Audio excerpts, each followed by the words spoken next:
प्यारे बच्चों, स्वागत है आपका आज की कक्षा में, जो है क्लास 10वीं का अध्याय नंबर 4 औद्योगिकरण का युग।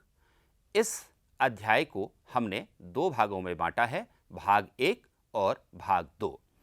आज का महत्वपूर्ण विषय है प्रोटो औद्योगिकरण और औद्योगिकरण। इंग्लैंड में औद्योगिकरण के क्या कारण थे, क्यों हुआ वहां पर औद्योगिकरण सबसे पहले, उसके बाद उन नई खोजों के बारे में हम बात करेंगे जिसने औद्योगिकरण में मदद की, और यह भी देखेंगे कि औद्योगिकरण की गति क्या थी। साथ ही हम यह भी समझने की कोशिश करेंगे कि श्रमिकों, महिलाओं और बच्चों पर औद्योगिकरण का क्या प्रभाव पड़ा। साथ ही मैं आपको यह बताता चलूं कि आज की कक्षा के बाद जो अधिगम परिणाम होंगे वो क्या होंगे। तो सबसे पहली बात, शिक्षार्थी प्रोटो औद्योगिकरण और औद्योगिकीकरण के बीच अंतर स्पष्ट कर सकेंगे। साथ ही औद्योगिकरण के कारणों का वर्णन कर सकेंगे, इंग्लैंड में औद्योगिक विकास की गति का आकलन कर सकेंगे और श्रमिकों पर औद्योगिकरण के प्रभाव के विश्लेषण को कर सकेंगे। तो समझने की कोशिश करते हैं कि प्रोटो औद्योगिकरण या आद्य औद्योगिकरण क्या था। देखिए बच्चों, इंग्लैंड में और यूरोप में कारखानों के शुरू होने से पहले ही अंतर्राष्ट्रीय व्यापार के लिए बड़े पैमाने पर औद्योगिक उत्पादन होता था। लेकिन खास बात यह थी कि ये जो उत्पादन था यह कारखानों पर आधारित नहीं था। तो ये जो चरण था औद्योगिकरण का, उसी को हम प्रोटो औद्योगिकरण कहते हैं। जैसे हस्तशिल्प का उत्पादन या फिर खाद्य प्रसंस्करण का उत्पादन। प्रोटो औद्योगिकरण के युग में भी व्यापारी लोग शहरों में व्यापार तो करना चाहते थे, लेकिन समस्या ये थी कि वहां पर व्यापार करने में उनको दिक्कतें आ रही थी, इसलिए उन्होंने गांव का रुख किया। तो समझने की ये कोशिश करते हैं हम लोग कि व्यापारी लोग व्यापार के उत्पादन के हेतु गांव क्यों जाने लगे। देखिए, ये वो समय था जब उपनिवेशों का लगातार अधिग्रहण हो रहा था, साथ ही विश्व व्यापार बढ़ रहा था और वस्तुओं के मांग में वृद्धि हो रही थी। लेकिन ब्रिटेन के शहरों में एक खास बात यह थी कि शहरी शिल्प और व्यापार पर श्रेणी, जिसे अंग्रेजी में गिल्ड कहते हैं, उनका उत्पादन पर पूर्ण नियंत्रण था। साथ ही वहां के जो शासक होते थे, उन्होंने भी व्यापार करने के लिए विशिष्ट गिल्डों को ही एकाधिकार प्रदान कर रखा था। इससे क्या होता था कि नए व्यापारियों को शहरों में काम करने का अवसर नहीं मिल पाता था, इसलिए उन्होंने गांव की तरफ जाना शुरू कर दिया।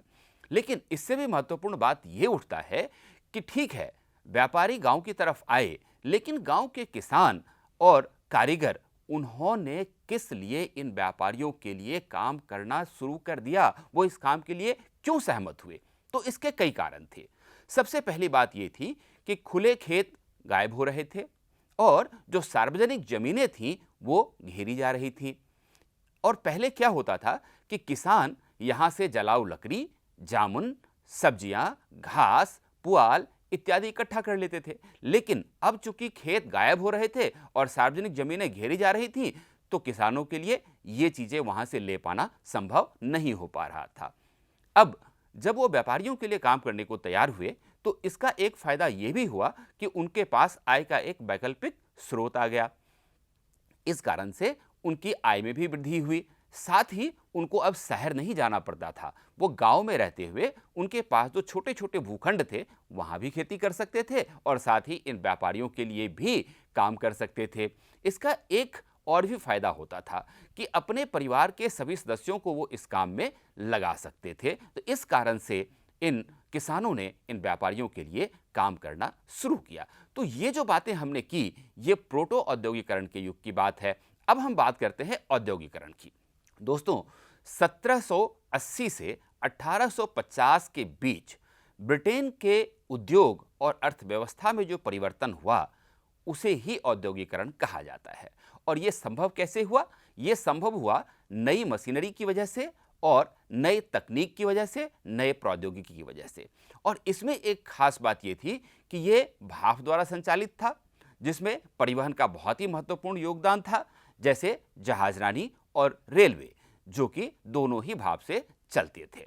एक बहुत ही मजेदार बात आपको बताता हुआ चलता हूं कि औद्योगिक क्रांति शब्द का इस्तेमाल सबसे पहले फ्रांस में जॉर्जस मिशेल और जर्मनी में फ्रेडरिक एंजेल्स ने किया, लेकिन ब्रिटिश औद्योगिक विकास में होने वाले परिवर्तनों के लिए इसका प्रयोग सबसे पहले इंग्लैंड के एक महान दार्शनिक और अर्थशास्त्री अर्नोल्ड टॉयनबी ने किया। और बेसिकली उन्होंने ब्रिटेन के अंदर जो अर्थव्यवस्था में परिवर्तन हो रहा था और औद्योगिकरण का जो विकास हो रहा था, उसके लिए उन्होंने इस शब्द का प्रयोग किया था। अब हम ये समझने की कोशिश करें कि इंग्लैंड में ही सबसे पहले औद्योगिकरण क्यों हुआ, कहीं और क्यों नहीं। तो देखिए, इसके कई कारण थे। सबसे पहला कारण था वहां की राजनीतिक स्थिरता और एक समान कानून जो पूरे देश में लागू होता था। दूसरी बात यह थी कि उनका बाजार एकीकृत था, यानी कि ब्रिटेन के अंदर England, Scotland, state of Wales सबको मिलाकर के एक एकीकृत बाजार उनके पास मौजूद था। साथ ही उनकी मुद्रा भी एक एकल मुद्रा थी। कहने का मतलब यह है कि पाउंड पूरे देश में एक मुद्रा के रूप में सर्वमान्य था। साथ ही विनिमय के माध्यम के रूप में धन का उपयोग होता था और किसी दूसरे उपाय का उपयोग नहीं होता था। 1694 ईस्वी में जब बैंक ऑफ इंग्लैंड की स्थापना हो गई तो एक बहुत बड़ा फायदा यह हुआ कि व्यापारी और उद्योगपति यहां से लोन ले सकते थे और अपना व्यापार शुरू कर सकते थे या फिर कोई नए उद्योग की स्थापना कर सकते थे। साथ ही इंग्लैंड की जनसंख्या लगातार बढ़ती जा रही थी और शहरों का विकास भी हो रहा था, नए नए आविष्कार भी हो रहे थे और उनके पास एक बहुत अच्छा परिवहन नेटवर्क था। इन सब कारणों से इंग्लैंड में ही सबसे पहले औद्योगिकरण हुआ। अब हम ये देखने की कोशिश करें कि ऐसे कौन कौन से आविष्कार हुए जिन्होंने इस औद्योगिकरण के प्रोसेस में मदद किया। तो देखिए, सबसे पहले 1701 ईस्वी में बीज ड्रिल का आविष्कार किया गया। 1709 ईस्वी में कोक फायर्ड फर्नेस का आविष्कार हुआ और 1763 ईस्वी में कंडेंसिंग स्टीम इंजन बना। इन चीजों से उद्योगों को काफी मदद मिली। अगर हम विशेष तौर पर कपड़ा उद्योग की बात करें तो 1733 ईस्वी में जॉन के ने फ्लाइंग शटल का आविष्कार किया। 1764 ईस्वी में स्पिनिंग जेनी का आविष्कार हुआ जिसे जेम्स हारग्रीव्स ने किया था और 1779 ईस्वी में स्पिनिंग म्यूल का आविष्कार हुआ जिसे सैमुअल क्रॉम्पटन ने बनाया था। तो दोस्तों, इतना अगर हमने अभी तक सीखा है तो इसी के आधार पर एक गतिविधि कर लेते हैं। आप यहां दो इमेज देख रहे हैं, दो छवियां आप देख रहे हैं। एक है औद्योगिक मैनचेस्टर का और दूसरा है लंकाशायर का एक कॉटन मिल है। इन दोनों छवियों को बहुत ध्यान से देखिए और बताइए कि क्या आप दोनों छवियों में औद्योगिकरण को दिखाने के तरीके में कोई अंतर देख सकते हैं। आप अपना विचार संक्षेप में हमें बता सकते हैं। अब हम बात करते हैं औद्योगिकरण के गति की। औद्योगिकरण हुआ लेकिन उसकी गति कैसी थी, धीमी या तेज?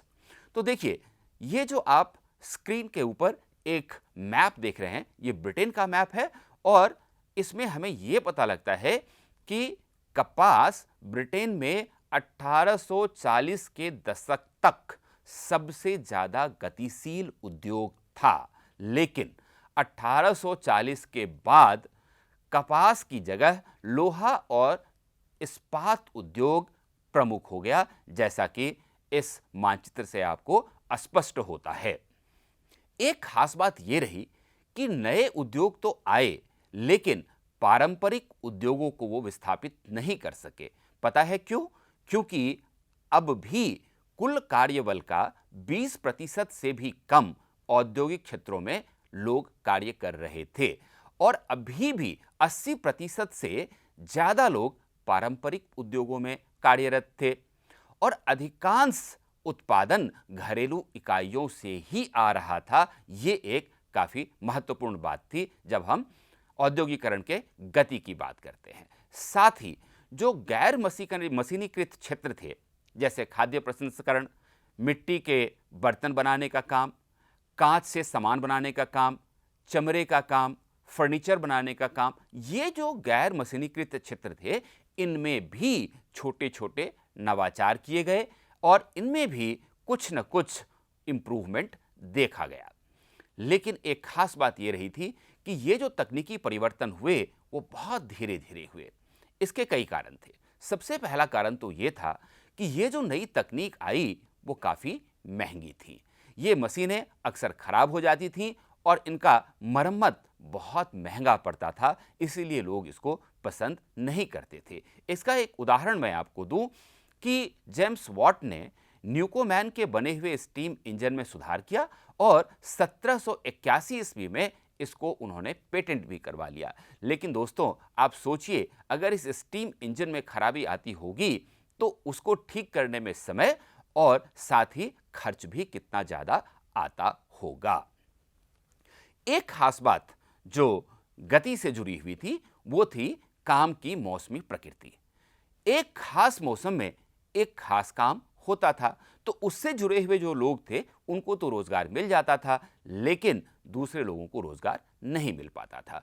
जैसे ठंड के महीने में गैस और मदिरा का काम तो खूब होता था, वैसे ही जब दिसंबर के महीने में क्रिसमस होता था तो क्रिसमस के मांग के कारण बुक बाइंडर्स का काम, प्रिंटर्स का काम, कार्ड मेकर्स का काम ये तो काफी बढ़ जाता था, लेकिन दूसरे लोगों को रोजगार नहीं मिलता था।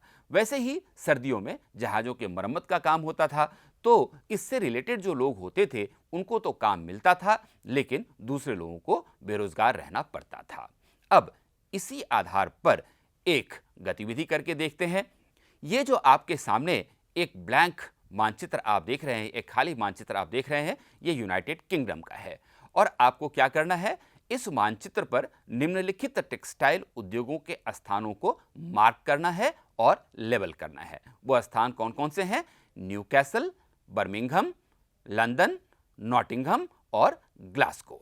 अब एक खास बात मैं आपको बताऊं कि औद्योगिकरण हुआ, नई तकनीकें आईं और उद्योग आधारित उत्पादन बढ़ा भी, लेकिन ब्रिटेन में अब भी हस्तनिर्मित उत्पादों को प्राथमिकता मिल रही थी। तो इसके क्या कारण थे?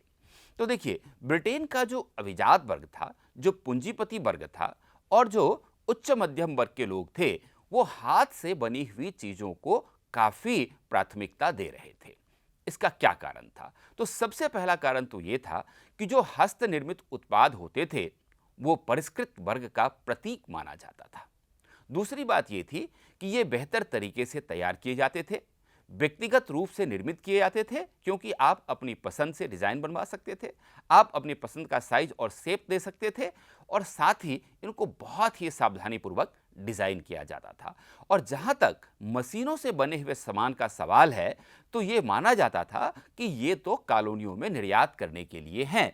इस वजह से वहां का जो अभिजात वर्ग था वो हाथ से बनी हुई चीजों को काफी पसंद करता था। अब आइए, लगातार हम औद्योगिकरण की बात कर रहे हैं, तो एक जुड़ा हुआ गतिविधि करते हैं। आपको ऐसा कोई दो उदाहरण बताना है जो आधुनिक विकास और प्रगति से जुड़ा हुआ है, लेकिन वह समस्याओं का कारण भी बना है। और मैं एक क्लू आपको देता हूं यहां पे कि आप इस संदर्भ में पर्यावरण से संबंधित मुद्दों और बीमारियों, इससे संबंधित चित्र के विषय में सोच सकते हैं कि विकास तो हुआ औद्योगिकरण के कारण, लेकिन समस्याएं कौन कौन सी आईं। आप इसके ऊपर एक रिपोर्ट तैयार कर सकते हैं।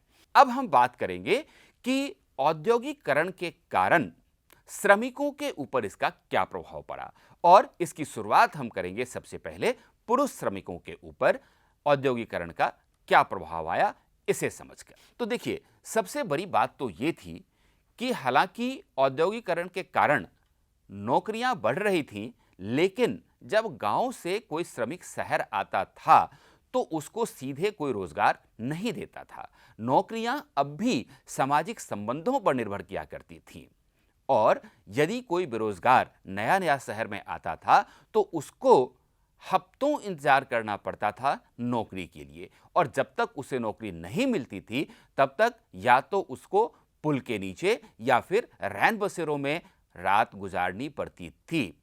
साथ ही अभी हमने पीछे देखा कि कई काम ऐसे थे जिनकी प्रकृति मौसमी थी, तो मौसम की प्रकृति के कारण भी बेरोजगारी हुआ करती थी। साथ ही इस समय काफी लंबे समय तक, कई बार तो 14 घंटे से 18 घंटे तक श्रमिकों को काम करना पड़ता था, और मजदूरी उस हिसाब से उनको काफ़ी कम मिलता था। साथ ही कई स्वास्थ्य संबंधी समस्याएं भी श्रमिकों के लिए पैदा हो जाती थीं। इसका एक बहुत ही गंभीर उदाहरण मैं आपको दे सकता हूं कि 1842 ईस्वी में बर्मिंघम में श्रमिकों की औसत उम्र सिर्फ 15 साल हुआ करती थी। मैनचेस्टर में 17 साल और डर्बी में 21 साल। तो आप सोच सकते हैं कि स्वास्थ्य संबंधी समस्याओं के कारण श्रमिकों का औसत उम्र कितना कम होता था। अब बात करते हैं महिलाओं और बच्चों पर प्रभाव के बारे में। देखिए, महिलाओं को और बच्चों को साधारणतया सूती वस्त्र उद्योग में, फीता निर्माण उद्योग में, खनन में, बुनाई उद्योग में या फिर धातु उद्योग में काम मिलता था। लेकिन एक खास बात जो उनके लिए थी वो ये थी कि उनके काम का भी घंटा तो लंबा होता ही था, साथ ही रविवार को जब अन्य श्रमिकों को छुट्टी मिलती थी, उन्हें मशीनों की सफाई के लिए फैक्ट्रीज में बुला लिया जाता था। बच्चे छोटे होते थे तो कई बार उनको बड़ी मशीनों के बीच किसी खराबी के आने की स्थिति में उनको ठीक करने के लिए अंदर भेज दिया जाता था, क्योंकि बच्चे आसानी से घूम सकते थे मशीनों के बीच। इसका नतीजा ये होता था कि कई बार उनका हाथ मशीनों में फंस जाता था और उनका हाथ कट जाता था और कई बार तो उनकी मृत्यु भी हो जाती थी। लेकिन इतने खतरनाक काम के बावजूद उनको जो भुगतान मिलता था, उनकी जो सैलरी होती थी वो काफ़ी कम होती थी। महिलाओं के लिए तो समस्या और भी बड़ी थी, क्योंकि उनको दोहरी ड्यूटी करनी पड़ती थी, एक घर का और उसके बाद फैक्ट्री में उनको काम करना पड़ता था, जो कि उनके लिए काफ़ी कष्टदायक होता था। तो दोस्तों, अब हम अपने अंतिम पड़ाव पर हैं आज की कक्षा के, तो एक गतिविधि देखते हैं। कल्पना कीजिए कि आप दिल्ली के एक व्यापारी हैं, आप मुंबई के एक सेल्समैन को पत्र लिख रहे हैं जो आपको एक नई मशीन खरीदने के लिए मनाने की कोशिश कर रहा है।